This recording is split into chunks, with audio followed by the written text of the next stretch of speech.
Ready, Ashish? Yes, uncle. When we read the Bible, one of the things that we learn about God is He's a persevering God. और जब हम वचन को पढ़ते हैं और वचन में एक चीज हम देखते हैं परमेश्वर के बारे में कि जो परमेश्वर है वो ऐसा परमेश्वर है जो निरंतर अपने लोगों के साथ बना रहता है। Now He pursues with the human being, even when they try to go away from Him. और वो फिर भी संघर्ष करता है, लोगों के साथ बना रहता है। जब मनुष्य उससे दूर जाता है लेकिन फिर भी परमेश्वर साथ में बने रहते हैं। Even when they do a lot of wicked things, He pursues with them. और जब लोग जो हैं वो दुष्ट बन जाते हैं तब भी परमेश्वर उनके साथ निरंतर बने रहते हैं। The nation Israel is one of the uh, biggest example in the Bible for God's perseverance. और वचन में जो सबसे बड़ा उदाहरण है वो इज़राइल देश है। जब हम देखते हैं कि परमेश्वर कैसे इज़राइल के साथ बने रहे। They kept sinning against Him and kept going away from Him, but God persevered with them. वो निरंतर पाप करते रहे, निरंतर परमेश्वर से दूर जाते रहे, लेकिन फिर भी परमेश्वर उनके साथ बने रहे। He always showed them His love. परमेश्वर ने सदैव अपना प्रेम उनके लिए दिखाया। He did that with so many individuals as well. और यही काम परमेश्वर ने कितने सारे व्यक्तियों के साथ भी किया। So 2 weeks back, we looked at the life of Manasseh and how God persevered with him and brought him back to Himself. 2 हफ्ते पहले हमने मनासा के बारे में देखा था, कैसे परमेश्वर उसके साथ भी लगे रहे, बने रहे और उसको वापस लेके आए। There was another person called Jonah, a servant of God, who was trying to run away from God, but God went after him, pursued with him, brought him back. और एक और सेवक था योना, और वो भाग गया था, लेकिन प्रभु उसके पीछे गए और परमेश्वर उसके पीछे और दृढ़ता के साथ उसको वापस लेके आए। There are so many examples of God's perseverance in individuals' life. और बहुत से उदाहरण हैं कि जब परमेश्वर दृढ़ता के साथ बने रहे लोगों के साथ और वापस लेके आए अपने पास। Today we are going to look at a person with whom God persevered so much. और आज हम एक ऐसे व्यक्ति को देखेंगे जिसके साथ परमेश्वर बहुत ज्यादा दृढ़ता के साथ लगे रहे उसके साथ। The difference between Jonah and this person is that Jonah knew God and tried to go away from him, but this person did not even know God. और योना और इस व्यक्ति में एक अंतर यह है कि योना को तो परमेश्वर के बारे में मालूम था, लेकिन फिर भी वो प्रभु से दूर गया, लेकिन इस व्यक्ति को तो परमेश्वर के बारे में मालूम भी ना था। When we look at his life, we see God's long suffering, patience, and perseverance. और जब इसके जीवन को देखते हैं तो हम देखते हैं कि परमेश्वर कैसे इसके साथ संघर्ष करता हुआ धीरज के साथ इस व्यक्ति के साथ बना रहा। I almost guess the name of that person is Jacob. और आपने उसका नाम जो है वो अब तक सोच लिया होगा, उसका नाम है याकूब। His name itself means the deceiver, the one who deceives. और उसका नाम का तो मतलब यही है कि धोखा देने वाला। He lived up to his name actually. He deceived his brother and deceived his father and deceived his uncle. और उसने जो नाम जैसा उसका है उसने वैसा काम भी किया, अपने बाप को, भाई को, अपने चाचा को, सबको उसने धोखा ही दिया। He had two major problems. दो मुख्य उसकी समस्याएं थी। He relied on his strength rather than surrendering himself to God. अपने ऊपर उसको बहुत भरोसा था, अपने सामर्थ्य पे बजाय कि परमेश्वर पे निर्भर रहता। He always made plans and schemes to achieve his own personal ambitions. हमेशा ऐसे ही योजनाएं बनाता था कि उसके जो व्यक्तिगत महत्वाकांक्षाएं थी वो कैसे पूरी हों, बस इसी कार्य के लिए। He never wanted to wait for God to bless him. परमेश्वर के लिए कभी इंतजार नहीं करता था कि परमेश्वर उसको आशीषित करें। He was selfish, ambitious, had no respect for his elders, his father or mother, so his father or his brother. बहुत महत्वाकांक्षी था, हमेशा अपने बारे में सोचता था, अपने माँ बाप के लिए भी उसके दिल में कोई आदर सम्मान न था। God pursued with this man so many years, worked in his life again and again, met him so many times till he surrendered himself to God. और परमेश्वर ने इतने वर्षों तक इसके साथ दृढ़ता से परमेश्वर इस पर कार्य करता रहा, और जब तक यह व्यक्ति परमेश्वर को ना जानने पाया। He was very close to his mother. ये व्यक्ति अपनी माता के बहुत नजदीक था। Genesis 25:28 says Rebecca loved Jacob. और 25 में ऐसा 28 में लिखा है कि जो रेबेका थी वो याकूब से बहुत प्रेम करती थी। Since she loved him so much, she must have told of the promise that God gave her when she was about to deliver the babies. और क्योंकि वो उससे इतना प्रेम करती थी, जो परमेश्वर ने एक वचन दिया था उसकी जन्म के समय, तो उसने शायद वो बात भी बताई होगी उसको। Someone please read Genesis chapter 25 verse 23.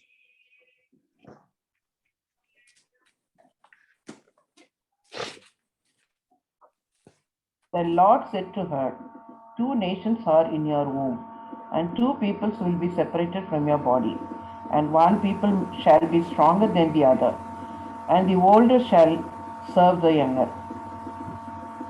तब यहोवा ने उससे कहा, तेरे गर्भ में 2 जातियां हैं, और तेरी कोख से निकलते ही 2 राज्य के लोग अलग अलग होंगे, और एक राज्य के लोग दूसरे से अधिक सामर्थी होंगे, और बड़ा बेटा छोटे के अधीन होगा। No, God's promise was that older will serve the younger. और परमेश्वर का वचन ये था कि जो बड़ा वाला है वो छोटे की सेवा करेगा। So since he was very close to Jacob, his mother definitely must have told him. There's disturbance coming from Jeba. Jaba, you mute. Okay. Yeah. Can you repeat that, uncle, please? So since he was very close to his mother, the mother must have told him about God's promise. और क्योंकि वो अपनी माता के इतने नजदीक था, तो उसकी माता ने जरूर परमेश्वर के इस वचन के बारे में उसको बताया होगा। So definitely he knew he was going to be bigger and stronger than his older brother. तो उसको ये अवश्य मालूम होगा कि वो जो है वो अपने बड़े भाई से ज्यादा सामर्थी और बड़ा। He also knew it was a promise from God. और ये भी बात उसको मालूम थी कि ये परमेश्वर की ओर से वचन आया था। But he did not want to wait for God to fulfill his purpose, fulfill his promise. लेकिन वो परमेश्वर का इंतजार नहीं करना चाहता था उन सारी बातों को पूरा करने के लिए। He was so ambitious, he was not willing to wait for God to fulfill his promise. इतना ज्यादा महत्वाकांक्षी था कि वो परमेश्वर का इंतजार नहीं करना चाहता था। You know, nothing wrong in being ambitious. और महत्वाकांक्षा रखना में कोई गलत बात नहीं है। But the problem is sometimes our ambition makes us do wrong thing to achieve our goals. लेकिन अक्सर महत्वाकांक्षी होने के कारण हम गलत तरीके से अपने लक्ष्यों को प्राप्त करना चाहते हैं। The ambition never should take us away from God and do everything on our own. और जो महत्वाकांक्षा है वो कभी ऐसा ना हो कि हमें परमेश्वर से दूर ले जाएं और सब चीजें अपने आप ही अपने बल पे करना चाहें, ऐसा नहीं होना चाहिए। You know, sometimes we are so ambitious, and then we become very impatient and try to do things in our own way without waiting for God. और कभी-कभी इतना महत्वाकांक्षा से भर जाते हैं और धीरज भी खो देते हैं और फिर अपने तरीके से सारा काम को हम करना चाहते हैं। Sometimes it may take us away from God in our lives. और कभी-कभी ऐसा होने पे हम शायद परमेश्वर से दूर भी जा सकते हैं। Jacob was so ambitious that he did not want to wait for God to fulfill his promise. याकूब इतना महत्वाकांक्षा से भरा हुआ था कि वो परमेश्वर के वचन को पूरा होने का इंतजार नहीं कर पा रहा था। So he planned and deceived his brother. तो उसने योजना बना के अपने भाई को धोखा दिया। And then joined with his mother and deceived his father. और फिर अपनी माँ के साथ मिलके अपने पिता को भी उसने धोखा दिया। Genesis 25:29 to 34 talks about how he deceived his father, the brother, to get his birthright. You don't need to read now because it's a long portion. 25 के 29 से 34 तक हम देख सकते हैं कैसे उसने योजना बना करके जो उसका जन्म का एक अधिकार होता है वो प्राप्त करने का उसने कैसे योजना बनाई थी। You know, birthright is a special honor given to a firstborn child. और ये जो अधिकार था वो जो पहलौठा जो बच्चा था परिवार का उसके लिए एक विशेष उसके लिए एक स्थान था, आदर था। It includes a double portion of family inheritance. इसका मतलब था कि जो परिवार में जो संपत्ति थी उसका दुगना हिस्सा मिलता। And also becoming the leader of the family one day. और परिवार का मुखिया होने का भी अवसर प्राप्त होता। God had already promised him that he will be the leader of the family one day. परमेश्वर तो पहले ही वचन दे चुका था कि वो परिवार का मुखिया बनेगा। But he did not want to wait for God, but he schemed to get that position. लेकिन वो उसके लिए इंतजार नहीं करना चाहता था और उसने एक पूरी एक षड्यंत्र रचा इसको प्राप्त करने के लिए। He has absolute no patience to wait for God. उसमें बिल्कुल धीरज नहीं था परमेश्वर का इंतजार करने के लिए। Then chapter 27 talks about how he joined with his mother and deceived his father. 27वें अध्याय में देखते हैं कैसे अपनी माता के साथ मिलकर उसने अपने बाप को धोखा दिया। In both the cases, we see his selfish ambitions and impatience. दोनों वाक्यों में हम देखते हैं कि कैसे उसकी एक महत्वाकांक्षाएं जो थी जो सिर्फ उसके लिए अपने लिए थी और उसने कैसे उसका उपयोग किया That made him scheme and plan and deceive his brother and his father. और इसके कारण उसने षड्यंत्र रचा अपने भाई के विरोध में और अपने बाप के विरोध में। You know, when he did that without waiting for God, he had to face the consequences of his action as well. और जब उसने ये सब किया बिना परमेश्वर का इंतजार किए हुए तो फिर उसको इसका जो परिणाम हुआ उसका भी सामना करना। He had to flee from his parents in fear of his life, fear for और his life. अपनी जान बचाने के लिए उसको अपने माँ बाप से भी दूर भागना पड़ा। Because his brother said, when my father died, the father is dead, I will kill my brother. क्योंकि उसके भाई ने कहा कि अगर जब पिता की मृत्यु हो जाएगी तब मैं अपने भाई को मार दूंगा। No, he and his mother loved each other so much. और can you repeat that please? Yeah, Jacob and his mother loved each other so much. और जो याकूब था और जो उसकी माँ थी वो एक दूसरे से प्रेम करते थे बहुत। But they were separated after he did that. They were separated. लेकिन ये काम होने के बाद इस घटना के बाद वो दोनों को अलग होना पड़ गया। After that, they never met each other again. और उसके बाद कभी उनकी मुलाकात नहीं हुई। He came back after 20 years, but before he came, his mother died. 20 सालों के बाद वो वापस आया लेकिन उससे पहले उसकी माँ की मृत्यु हो You चुकी। know, when we do things without waiting for God, we have to face the consequences. जब हम कोई भी काम परमेश्वर का इंतजार किए बगैर करते हैं तो फिर उसके हमें परिणाम को भी भुगतना पड़ता है। Sometimes the consequences are very severe. कभी कभी उसके परिणाम जो हैं वो बहुत ज्यादा संगीन हो सकते हैं। Always wait for God to lead you in your circumstances. अपनी परिस्थितियों में हमेशा परमेश्वर का इंतजार करिए कि वो आपका मार्गदर्शन करे। Always remember, God is never late. याद रखिए परमेश्वर कभी भी देरी नहीं करते हैं। He knows your needs, he knows your problems, and he will never let you go beyond that limit. वो आपकी आवश्यकताओं को जानते हैं, वो आपकी समस्याओं को जानते हैं और कभी भी आपको बहुत अत्यधिक परेशानी में नहीं पड़ने देंगे। He will be there right on that time. वो सही समय पे आपके सामने साथ आ जाएंगे। You know, when he was running away from his parents to his uncle's home, God met him for the first time. जब वो अपने माँ बाप से दूर भाग रहा था, अपने चाचा के वहां जा रहा था, तो रास्ते में पहली बार परमेश्वर ने उससे मुलाकात करी। Someone read please chapter 28 of Genesis, 13 to 15. 13 to 15. Jabba, you face a lot of noise. I don't know why. And shall I read or not? Yeah, read. And behold, the Lord stood above it and said, I am the Lord, the God of your father Abraham, and the God of Isaac. The land on which you lie, I will give it to you and to your descendants. Your descendants will also be like the dust of the earth, and you will spread out to the west and to the east, and to the north and to the south. And in you and in your descendants shall all the families of the earth and be blessed.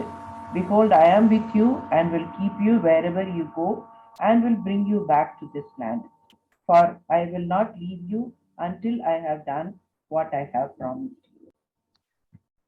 और यहोवा उसके ऊपर खड़ा होकर कहता है, हे यहोवा, मैं तेरे दादा अब्राहम का परमेश्वर और इसहाक का भी परमेश्वर हूँ। जिस भूमि पर तू लेटा है उसे मैं तुझको और तेरे वंश को दूंगा, और तेरा वंश भूमि की धूल के किनकों के समान बहुत होगा, और पश्चिम, पूरब, उत्तर, दक्षिण चारों ओर फैलता जाएगा, और तेरे वंश के द्वारा पृथ्वी के सारे कुल आशीष पाएंगे। और सुन, मैं तेरे संग रहूंगा, और जहां कहीं तू जाए वहां तेरी रक्षा करूंगा, और तुझे इस देश में लौटा ले आऊंगा। मैं अपने कहे हुए को जब तक पूरा ना कर लूं तब तक तुझको ना छोड़ूंगा। So the promise that God gave you is in two parts. जो वचन यहाँ पे परमेश्वर ने दिया वो दो भागों में है। The first part talks about his future generation and his descendants. जो पहला भाग है वो बात करता है भविष्य में जो उसका वंश होगा उसकी बात करता है, The second part talks about his immediate future.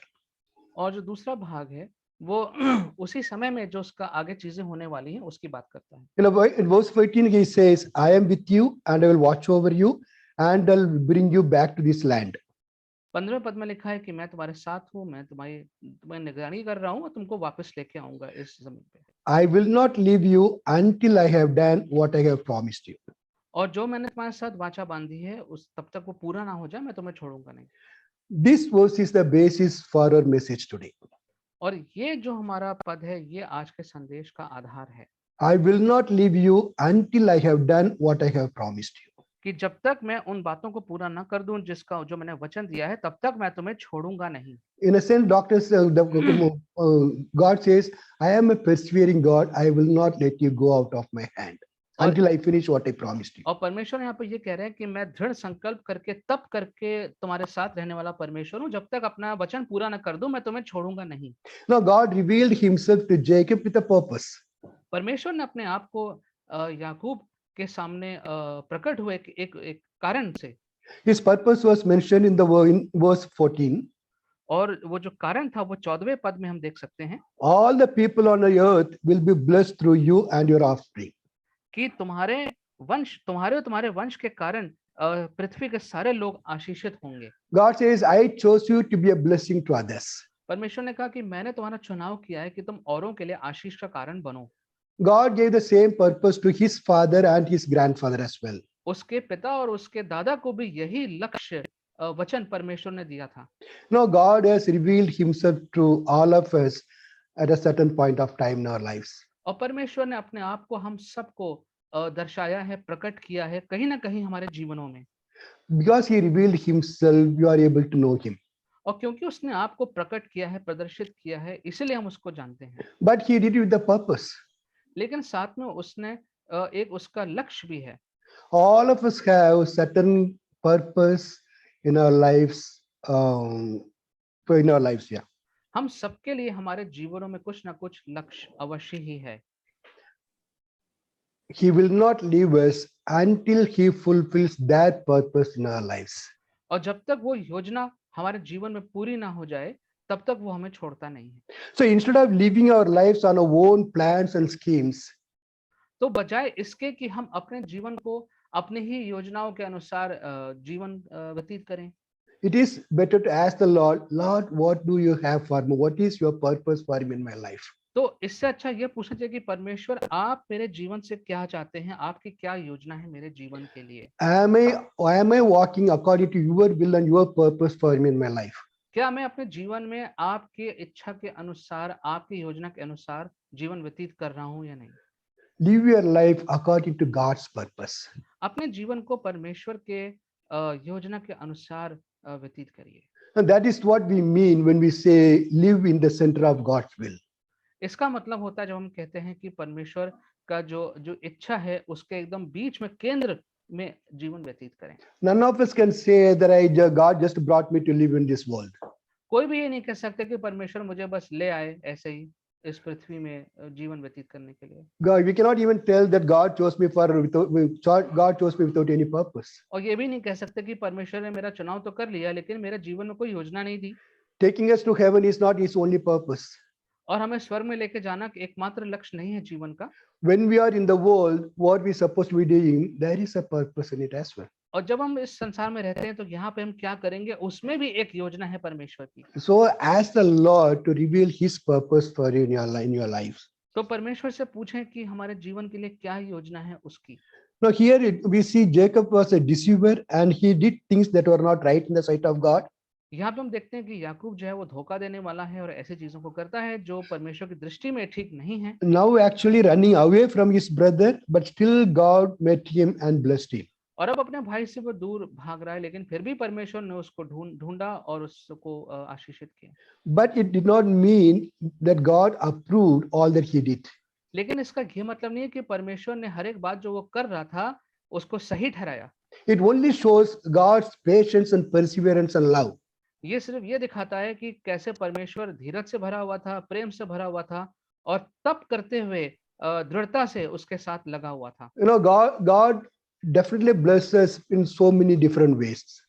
अवश्य ही परमेश्वर हमको अलग अलग तरीकों से आशीषित करते हैं, Even though when we are not walking with Him, और जब हम उसके साथ साथ उसकी योजना में नहीं चलते हैं तब भी, even though our life is not right with God, और अगर हमारा जीवन प्रभु के साथ सही नहीं है तब भी,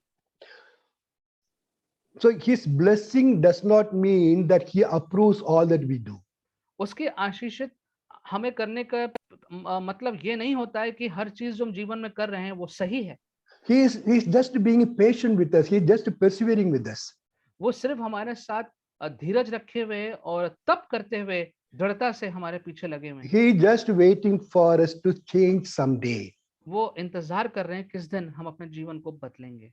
When Jacob got up from his dream, जब याकूब अपने सपने में से उसका सपना बंद खत्म हुआ, the verse 17 says, he was afraid and said, how awesome is this place. और उसने कहा कि ये कितनी अद्भुत जगह है, और वो भय से भर गया। Suddenly Jacob realized that he was not hidden from God at all.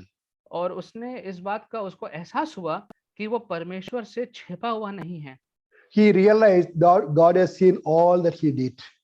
और उसको मालूम पड़ा कि जो कुछ भी उसने किया है परमेश्वर को इस बात का ज्ञान है। He said, how awesome is this place. ये जगह कितनी अद्भुत है। The KJV version says, how dreadful is this place. और दूसरे एक वर्जन में लिखा हुआ है कि कितनी भयानक जगह है। The place was dreadful for him because of the sins that he committed in his life. और वो जगह भयावह इसलिए लग रही थी क्योंकि जो कुछ भी उसने पाप किए थे इस बात का उसको एहसास होने लगा था। Because of all the wrongdoing that he was frightened in the sight of God, और the presence of God. जो कुछ भी उसने गलत किया था उस बात का जब उसको एहसास हुआ तो उस एहसास से वो डर गया परमेश्वर के सामने। He was also doubtful. और उसके मन में संदेह भी थे। He was not able to accept and understand how God can promise that though I never knew this God. और उसको ये समझ में नहीं आ रहा था कि जबकि मैं इस परमेश्वर को जानता भी नहीं था तो कैसे परमेश्वर ने ये सारी बातें मुझसे कही और मुझे ये वचन दिया है। He knew he was not a good man. He deceived his father and brother.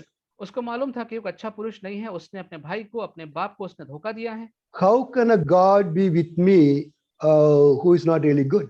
और कैसे मेरे साथ हो सकता है जो कि मैं अच्छा व्यक्ति नहीं हूँ। Because the verse 20 says, if God will be with me and watch over me. उसने कहा 20वें पद में कि यदि परमेश्वर मेरे साथ रहेगा और मेरे निगरानी करेगा। If God will be with me, that's a doubt. It implies doubt in that place. और यदि शब्द का मतलब है कि उसको यहाँ पे संदेह है। No, though he doubted whether God will be with him, God was with him for 400 miles of his travel to Haran.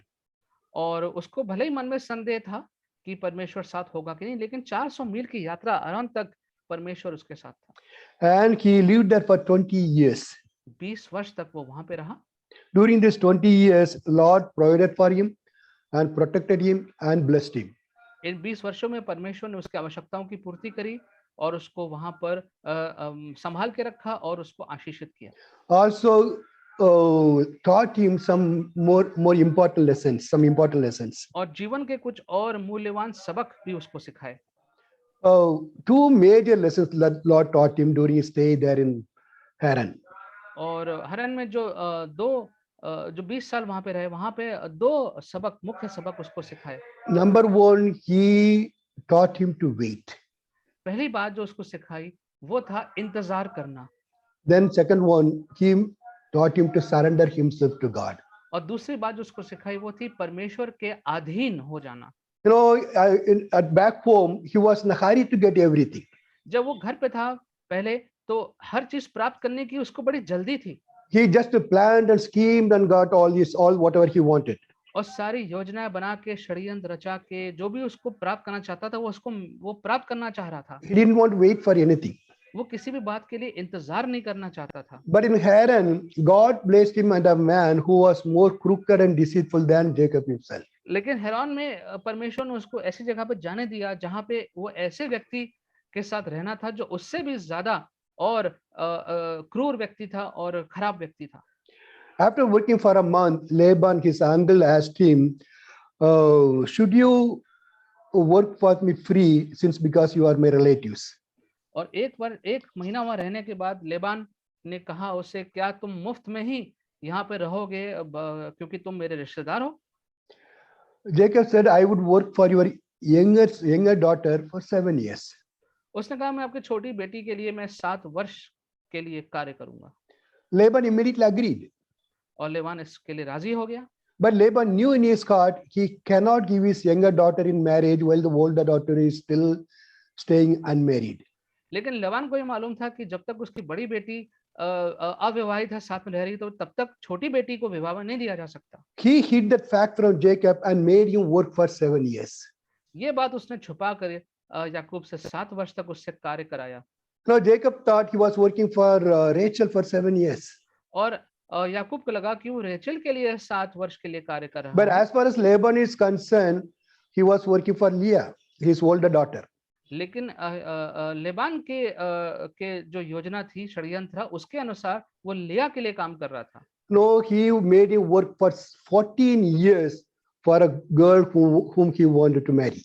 और कुल मिला के 14 वर्षों तक कार्य कराया उस स्त्री के लिए जिससे वो विवाह करना चाहता था। Back home, he was in a hurry to get everything quickly. और घर पे तो उसको पहले बड़ी जल्दी में हर चीज वो प्राप्त करना चाहता था। Here, God made him to wait 14 years before he started earning something for himself.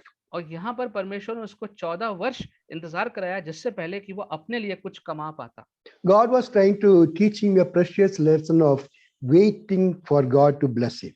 और परमेश्वर उसको एक बहुत ही मूल्यवान सबक सिखाना चाह रहा था, इंतजार करना परमेश्वर की आशीष का। But the lesson we taught him in a very, very hard way. लेकिन ये जो सबक उसने सीखा, ये बहुत कष्ट के साथ उसने सबक को सीखा। Someone read please Genesis chapter 31 verse 40. Genesis 31:40. Thus I was. By day the heat consumed me, and the frost by night, and my sleep fled from my eyes. Verse. Which verse? 31:40. 40 and 41 also read.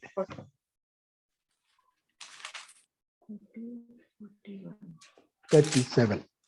31, chapter 31, verse 40. मेरी तो ये दशा थी कि दिन को तो घाम और रात को पाला मुझे खा गया और नींद मेरी आंखों से भाग जाती थी। 20 वर्ष तक मैं तेरे घर में रहा और 14 वर्ष तो मैंने तेरी दोनों बेटियों के लिए और 6 वर्ष तेरी भेड़ बकरियों के लिए सेवा की और तूने मेरी मजदूरी को 10 बार बदल डाला। Yeah. Now back home he was a mother's pet. घर पे तो वो अपनी माँ का दुलारा था। Lived among the tents. और वहां पे बहुत आराम से रहता था। Here for 14 years he had to work day and night for a girl whom he loved. यहाँ पर तो उसको 14 वर्ष तक दिन और रात काम करना था एक स्त्री के लिए जिससे वो विवाह करना चाहता था। The Lord put him in that situation for him to learn an important lesson of waiting. और परमेश्वर ने उसको उस परिस्थिति में डाल दिया ताकि वो इंतजार करने वाला जो सबक है, मूल्यवान सबक है, उसको सीखे। But when he went through those 14 years of hard labor, God was with him. लेकिन जब वो उन 14 वर्षों के कठिन परिश्रम के समय से गुजर रहा था, परमेश्वर उसके साथ था। God did not abandon him, but let him go through this to teach him the lesson of waiting. परमेश्वर ने उसको छोड़ा नहीं, लेकिन उसको उस कष्टदायी समय से गुजरने दिया ताकि वो इंतजार करना जो है वो सबक सीखने पाए। Now, one of the things that we should learn is, और एक बात जो हमें यहाँ पे सीखना चाहिए, if God takes us through the hard time and the pains, अगर परमेश्वर हमको तकलीफ से और कठिन समय से लेके जाता है, it does not mean God has abandoned us. इसका ये मतलब नहीं है कि उसने हमें त्याग दिया है। It definitely does mean that He is trying to teach us some valuable lessons sometimes. इसका मतलब ये है कि वो कुछ एक मूल्यवान सबक जो है वो हमें सिखाना चाहता है। During this time, if you can cling on to Him, then He will come more, more stronger. He will come out stronger. और ऐसे समय में अगर हम उसके साथ जुड़े रहें, उससे लिपटे रहें, तो और मजबूती से वो हमारे साथ बना रहता है। During our difficult times, we have to cling on to Him to become stronger and stronger in our lives. और इन कठिन परिस्थितियों में अगर हम उससे और अच्छे से मजबूती से जुड़े रहते हैं तो हमें और सामर्थ और ताकत प्राप्त होती है। So I know it is very, very hard. और मैं जानता हूँ ये बहुत मुश्किल है, But the assurance that we have is God said, I will never leave you nor forsake you. लेकिन जो परमेश्वर ने जो वचन दिया है, आश्वासन दिया है, वो ये है कि मैं तुम्हें कभी छोड़ूंगा और त्यागूंगा नहीं। In spite of all the difficult circumstances that we feel, we can always rely on God because of this promise. भले ही कितने कठिन परिस्थितियों में हम पड़ जाएं, लेकिन इस वचन के कारण हम हमेशा परमेश्वर पर निर्भर रह सकते हैं। Sometimes God takes us through difficult time to teach us some valuable lessons. कभी कभी परमेश्वर हमको कठिन परिस्थिति से जाने जाते हैं ताकि हम एक मूल्यवान सबकों को सीखने पाएं। You know, when a goldsmith want to purify the gold, और जब एक सुनार है, जब वो लोहे को और साफ करना चाहता है, he just puts it in the fire. उसको वो आग में डाल देता है, But he does not put it in the fire and just walk away. लेकिन उसको आग में डालने के बाद वो कहीं चला नहीं जाता है। He just stands there to watch the gold. वो वहां पे बैठ के देखता रहता है उस सोने को। The moment the dross is removed, he takes the gold off. और जैसे ही उसमें से सारी जो गंदगी है वो निकल जाती है, वो उसको निकाल लेता है आग से। That's what probably God does with us also sometime. और यही परमेश्वर भी हमारे साथ कभी कभी He sometimes takes us through fire to remove the dross in our life, to purify us, to be a useful vessel in His hand. कभी कभी परमेश्वर हमको उस अग्नि परीक्षा में से जाने देते हैं ताकि जो भी चीजें जो साफ नहीं है, ठीक नहीं, वो हमारे जीवन से निकल जाएं और हम और मजबूती से और साफ होके उसके सामने आ जाएं। He never leaves you in your painful moments. और कष्टदायी समय में कभी परमेश्वर हमें छोड़ता नहीं है, He is always with you.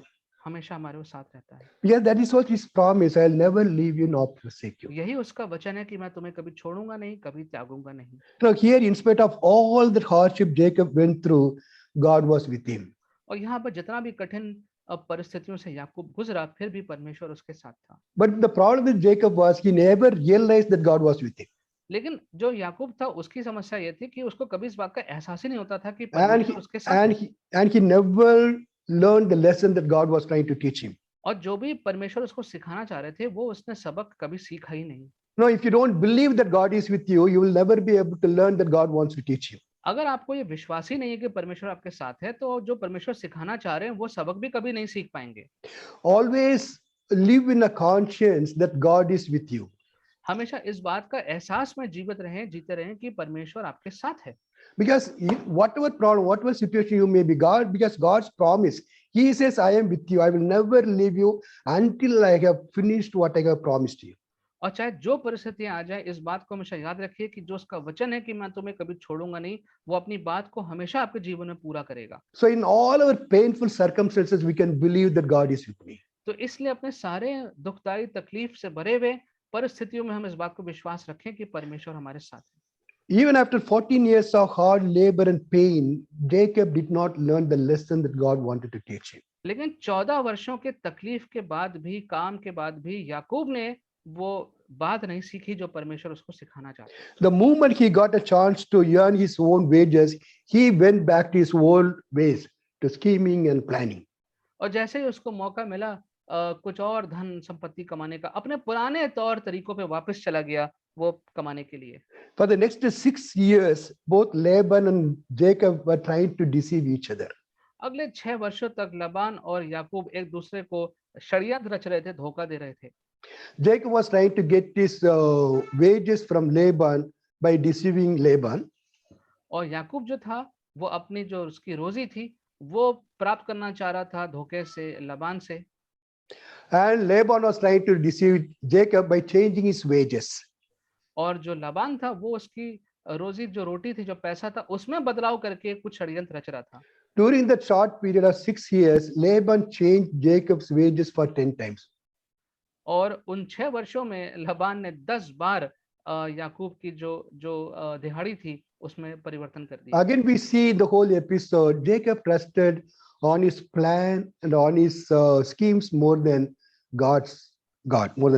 और यहाँ पर हम देखते हैं कि याकूब ने अपने षड्यंत्र पे, अपने दिमाग पर ज्यादा भरोसा किया बजाय परमेश्वर की योजना के।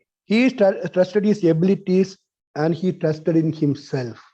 अपनी उसने काबिलियत पर, अपने ऊपर उसने बहुत भरोसा किया। He never waited for God or surrendered himself. कभी उसने परमेश्वर का इंतजार नहीं किया, कभी परमेश्वर के अधीन नहीं हुआ। That is exactly what we do sometimes. और यही चीज हम लोग भी कभी-कभी करते हैं। We plan and we scheme and we trust in our own abilities to solve our own problems. हम योजना बनाते हैं, हम अपने दिमाग को इस्तेमाल करते हैं, अपनी क्षमता पे हम चाहते हैं कि हमारी जो समस्या है उसको हम सुलझा लें। We very often refuse to wait for God and we refuse to surrender ourselves to God as well. और अक्सर हम परमेश्वर का इंतजार नहीं करना चाहते और परमेश्वर को अपने उसके अधीन भी नहीं होना चाहते हैं। You know, it's the easy thing to do is to surrender yourself to God and let Him guide you in your life. और इससे अच्छा ये है कि अपने आप को परमेश्वर के अधीन कर दें और होने दें कि वो हमें मार्गदर्शन करे कि जीवन में क्या करना चाहिए। You know, it is a great blessing. और ये बहुत आशीष का कारण है। You will always be in the center of God's will if you could surrender yourself to God. हमेशा परमेश्वर की जो इच्छा है उसके केंद्र में रहेंगे अगर हम परमेश्वर के अधीन हो जाएंगे। You will be always under His guidance and protection. हमेशा उसके मार्गदर्शन में और उसकी सुरक्षा में रहेंगे। Sometimes one of the things that we have to sacrifice is our own ambitions and our own goals and plans. और उसके लिए कभी-कभी एक बात जिसका हमको बलिदान देना पड़ेगा वो है कि हमारी अपनी महत्वाकांक्षाएं और हमारी अपनी लक्ष्य And accept God's plan, God's ways for us in our lives. और उसके बजाय परमेश्वर की योजना जो है हमारे जीवन में उसको ग्रहण करना पड़ेगा। Here, Jacob's planning and scheming landed him in the problem again. यहाँ पर याकूब ने जो योजनाएं बनाई और जो षड्यंत्र बनाया वो फिर समस्या में आ गया। His uncle Laban and his sons turned against him. उसका जो चाचा था और जो लड़के थे वो अब उसके विरोध में हो गए They openly talked against him. और खुलेआम वो उसके विरोध में बात करने लगे He was in a difficult situation. और वो कठिन परिस्थिति में आ गया And the Lord met him the second time. और परमेश्वर अब उससे दूसरी बार परमेश्वर ने मुलाकात करी। Someone read please Genesis chapter 13 verse 3. I think no, I think it's wrong. 33 and 3 something. It says the Lord said to Jacob, go back to the land of your father and to your relatives, and I will be with you. I forgot. I missed the first verse, but you can translate it also. The Lord said to Jacob, go back to the land of your fathers and your relatives, and I will be with you. परमेश्वर ने उससे कहा कि तुम अपने जो तुम्हारा स्थान था, जगह थी, वहां वापस जाओ, रिश्तेदारों के पास वापस जाओ और Again मैं तुम्हारे साथ हूँगा। Again the same promise, I will be with you. फिर वही वचन दिया कि मैं तुम्हारे साथ होऊंगा। No, in spite of all that he did, God says, I am still with you. जो कुछ भी उसने किया, फिर भी परमेश्वर ने उससे कहा कि मैं तुम्हारे साथ हूँ। That is what we call him a persevering God. तभी हम कहते हैं कि वो परमेश्वर जो दृढ़ता से तप करता रहता है, हमारे साथ बना रहता है। Again, Jacob ignored that promise. और फिर याकूब ने उस वचन को नहीं माना। And again, he did everything according to his own plans and schemes. फिर उसने अब सब कुछ अपने ही योजनाओं, अपने षड्यंत्र के हिसाब से किया। He took everything that he owned and tried to run away from Laban without telling him. और जो कुछ भी उसका था वो सब लेके वो भागने की कोशिश करी उसने लाबान के पास से। But Laban was so angry, he chased him and caught up with him on the third day. लेकिन और लाबान इतना ज्यादा क्रोधित हो गया कि उसने उसका पीछा किया और तीसरे दिन उसको पकड़ लिया।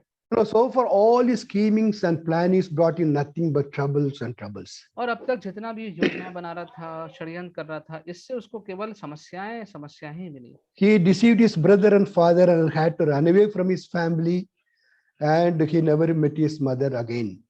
उसने जो षड्यंत्र बनाए उससे उसने अपने बाप को, भाई को धोखा दिया और फिर अपनी माँ से भी दोबारा कभी नहीं मिल पाया। He planned to work for 7 years for Rachel, but he ended up working for 14 years to get married to her. योजना बनाई उसने 7 वर्ष की, लेकिन 14 वर्ष के लिए उसको काम करना पड़ गया। He schemed and planned to get his wealth by deceiving Laban. Now his Laban and his children have become enemies of him. और उसने फिर एक योजना बनाई कि मैं कैसे अपना सारा धन लेके भाग जाऊं लाबान के पास से, लेकिन फिर भी समस्या में आ गया और लाबान उसके लड़के पीछे पड़ गए उसके जान के। And he tried to run away from Laban. Now Laban was angry and caught up with him on the third day. और वो भागा लबान से, लेकिन अब लबान क्रोधित हो गया था और तीसरे दिन लबान ने उसको देख लिया। Now, all his planning and scheming brought him so much of pain and trouble. और इतने सारे अपनी खुद की योजनाएं बनाना, षड्यंत्र बनाना से उसको तकलीफ और समस्याओं का ही सामना करना पड़ा।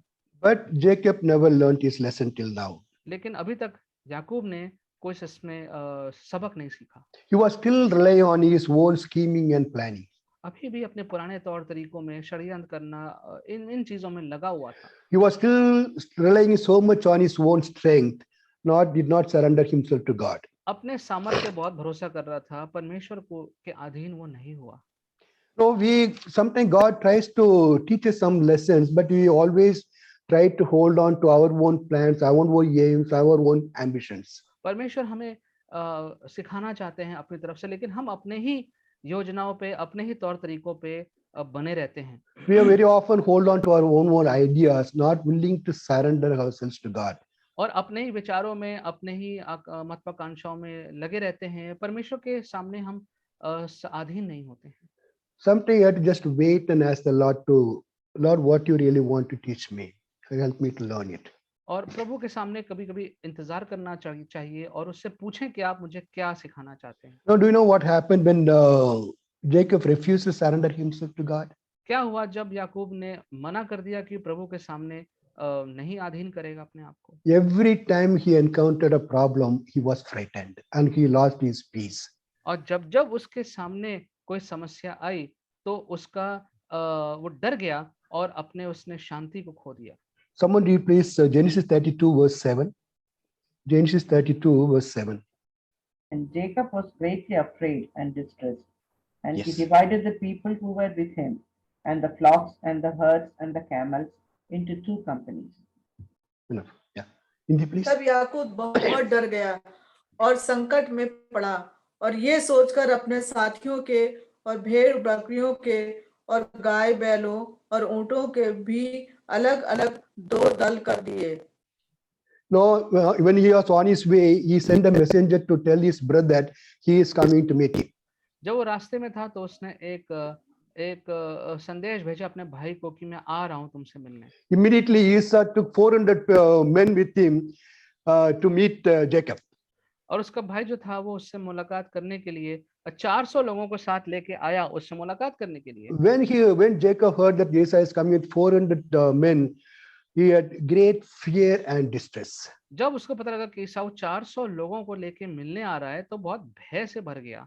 He thought his brother is coming to attack him and kill him. उसको लगा कि उसका भाई उस पे हमला करने के लिए और जान से मारने के लिए आ रहा है। No, but his brother was not coming for that.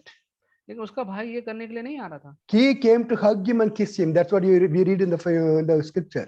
वो तो आ रहा था कि उसको गले मिलाने के लिए आ रहा था, But he did not know about it. लेकिन ये उसको नहीं मालूम था। He thought he was coming to kill him. उसको लगा कि वो उसको जान से मारने के लिए आ रहा No, है। he was so afraid and frightened because he never trusted in God. इतना वो डर गया क्योंकि उसने कभी प्रभु पे भरोसा नहीं किया। He was always relied on his own strength, and he forgot God's promise that I will be with you. हमेशा अपने ही सामर्थ्य पे भरोसा करता रहा और ये भूल ही गया परमेश्वर का वचन कि परमेश्वर ने कहा था कि मैं तुम्हारे साथ होऊंगा। All that he had to do that at that moment was to believe in God's promise, which said, I will be with you. करना इसको ये था कि परमेश्वर के वचन पे भरोसा कर लेता कि जब परमेश्वर ने कहा था कि मैं तुम्हारे साथ रहूंगा। God only told him, go back to the land of your fathers and I will be with you. परमेश्वर ने उससे कहा था कि अपने बाप के जो स्थान है वहां वापस जाओ और मैं तुम्हारे साथ होऊंगा। All he had to do was to trust in that promise. उसको बस यही करना चाहिए था कि उस वचन पे भरोसा कर लेता। God has told me that he will be with me. He only asked me to go to my father's place. So God will protect me. He should have that kind of faith in himself. कि जब परमेश्वर ने कहा है कि जब तुम अपने बाप के घर वापस जाओ मैं तुम्हें सुरक्षा दूंगा, बचा के रखूंगा, तो इस बात पे वो भरोसा कर लेता। But he never trusted in God, but again plotted and schemed. लेकिन कभी उसने परमेश्वर की बात पे विश्वास नहीं किया, लेकिन अपने ही षड्यंत्र में बना रहा। Of course, he prayed, but he went back to his scheming and planning. प्रार्थना करी उसने, लेकिन फिर भी अपनी वो योजनाओं पे वापस चला गया।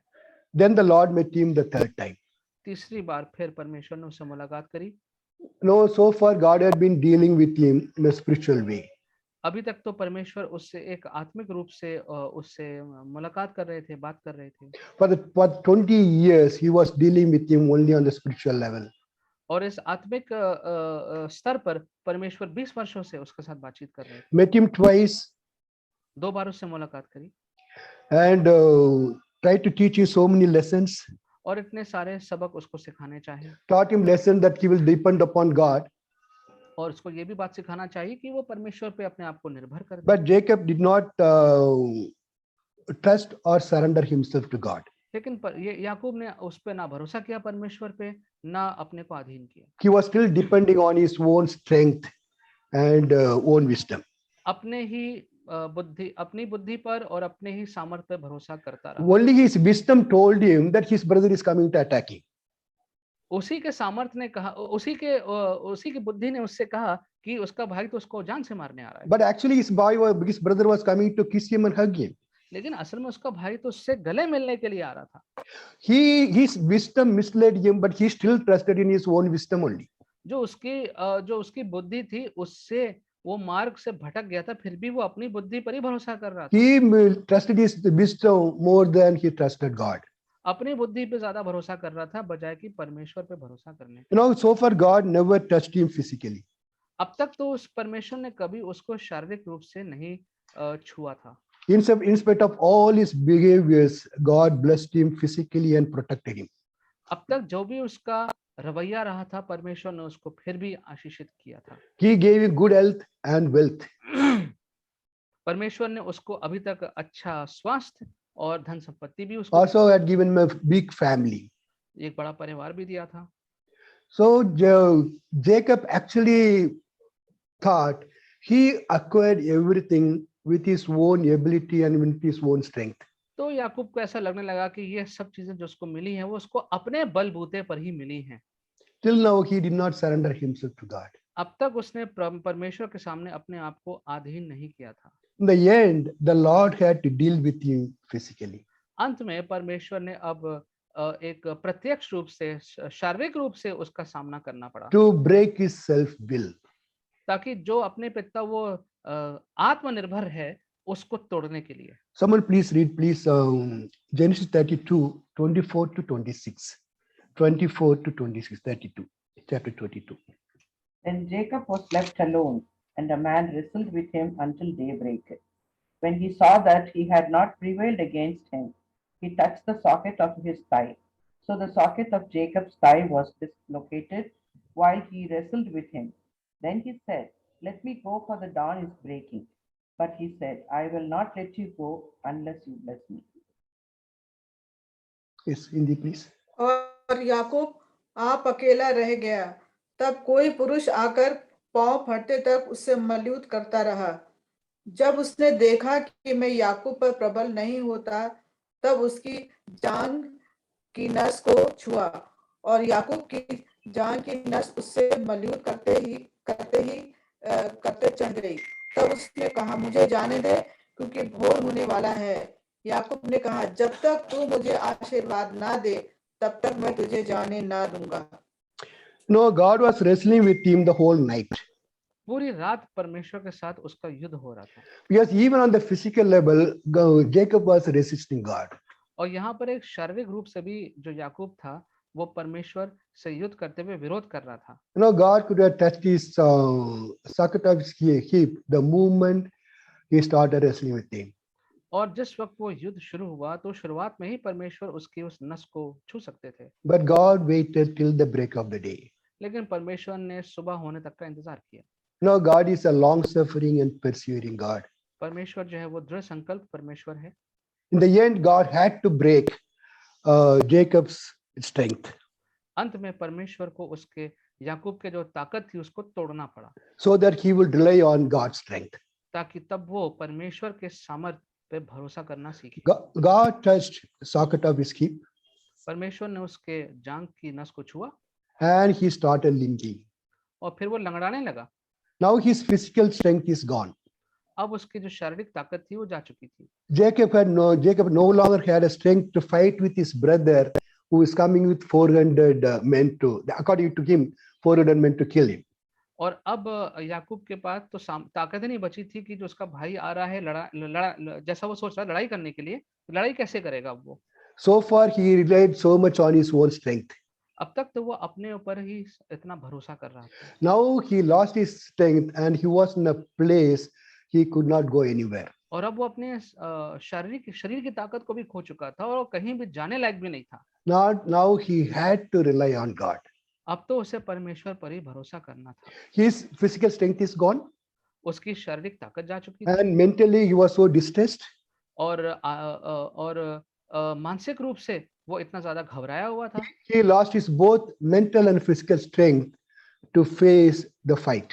और अब वो अपनी मानसिक और शारीरिक दोनों ताकतों को खो चुका था He was absolutely powerless to do anything in that situation. और उस परिस्थिति में कुछ भी करने के वो लायक नहीं था, असामर्थी बन गया। You know, God had to bring him to that hopeless situation because that was the only way Jacob would learn to trust God. और परमेश्वर को उसको उस ऐसे परिस्थिति में लाना पड़ गया जहां पे कोई आशा नहीं थी, ताकि वो सीखे परमेश्वर पे भरोसा करना। Jacob no longer could wrestle with God.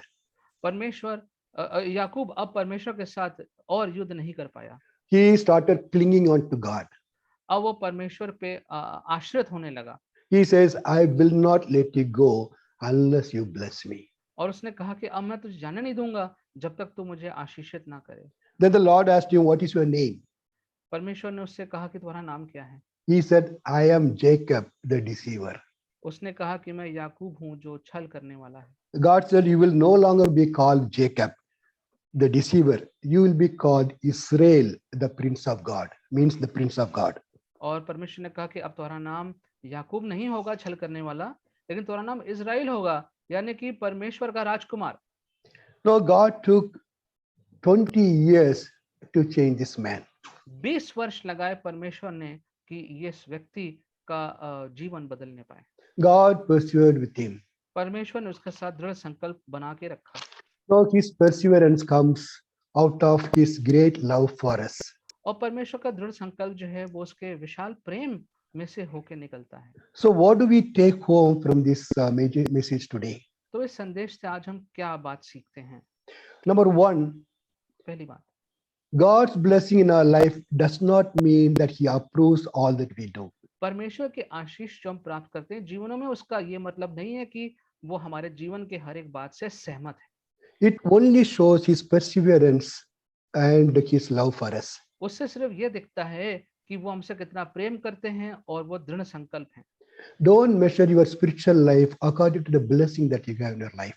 और जो आशीषें आपको अपने जीवन में प्राप्त हुई हैं उससे अपने जो आत्मिक स्तर है उसकी तुलना ना करें। Our spiritual life should be measured only on the basis of God's word. और जो हमारा आत्मिक स्तर है वो परमेश्वर के वचन के अनुसार ही उसको हमें नापना चाहिए। So we have to be very, very thankful to God that he is blessing us in spite of all our weaknesses. तो परमेश्वर का बहुत धन्यवाद करें कि हमारी इतनी कमजोरियों के बावजूद परमेश्वर हमें आशीषित करते हैं। But we also need to realize God is patiently waiting for us to come out of all our bad habits or whatever life that we live. लेकिन हम इस बात का भी ध्यान रखें कि जो भी हमारी जीवन की कुप्रथाएं हैं, गलत बातें हैं, उससे निकलने के लिए परमेश्वर हमारा इंतजार करते रहते हैं। The second thing is maybe God is persevering with some of you today. हो सकता है परमेश्वर आपके साथ, कुछ लोगों के साथ तप करते हुए दृढ़ता के साथ आपके साथ लगे हुए हैं। You know in your hearts whether God is wrestling with you or God is persevering with you.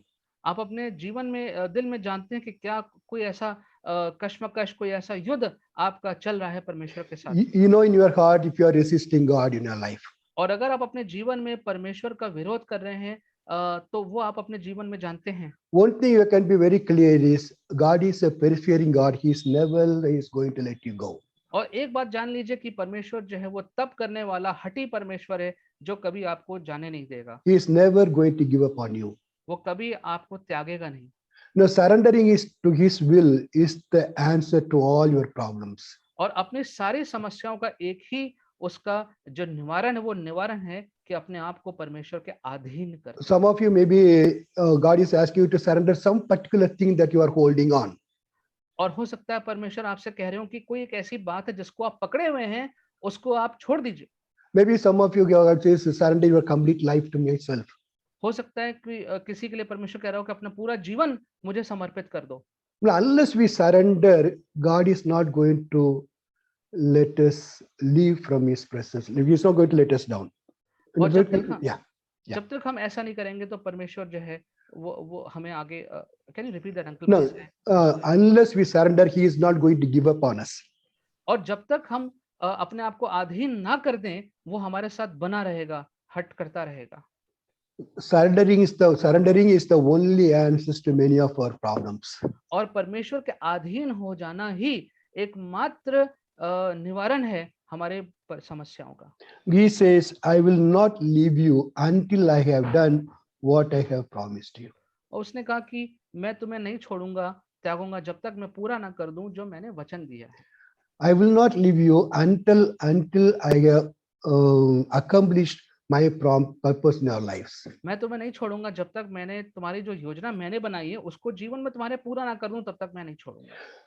We'll continue to pray. May the Lord give us the strength to surrender ourselves and walk in His ways. प्रार्थना करते रहेंगे कि परमेश्वर हमें सामर्थ्य दे कि अपने आप को हम परमेश्वर के अधीन करने पाए, उसमें समर्पित होने पाए। Let's pray. आइए हम प्रार्थना करें। Ashish. Heavenly Father, we thank you for your word this morning, your word that teaches us and encourages us to not resist you, but to surrender to your will. प्रभु जी, हम धन्यवाद करते हैं आपके आज के वचन के लिए, जो हमें आज ये सिखाता है कि हम आपके जो बातें हैं, आपका बातों का, वचन का विरोध ना करें, बजाय उसके हम अपने जीवन में आपके अधीन अपने को बना सकें। We know, Lord, and we thank you for the assurance that you are a long-suffering and patient God. परमेश्वर, आप हमारे साथ, हमारे संघर्षों में हमारे साथ बने रहते हैं और धीरज के साथ हमारे धीरज के साथ आप हमारे साथ बने रहते हैं और आप हमें मौके पे मौका देते रहते हैं। Lord, you keep giving us opportunities.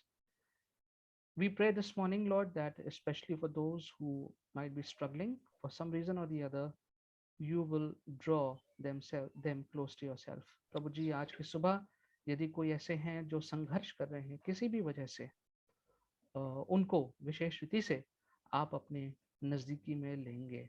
Lord, we pray that those who are suffering, those who have questions and doubts, Lord, you will intervene and you will show them a double portion of your love so that they will cling on to you.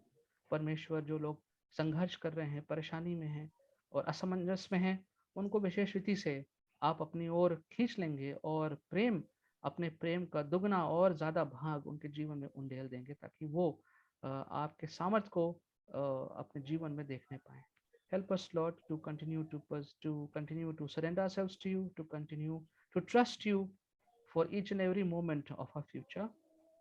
अपने आने वाले जीवन के लिए प्रभु परमेश्वर, हर एक बात के लिए होने दीजिए कि हम आप पे निर्भर होने पाए और आपकी सारी बातों को जो आपने कहा है उसको हम अपने जीवन में सीखने पाए, पीछे चलने वाले बने। We ask this prayer in Jesus' precious name.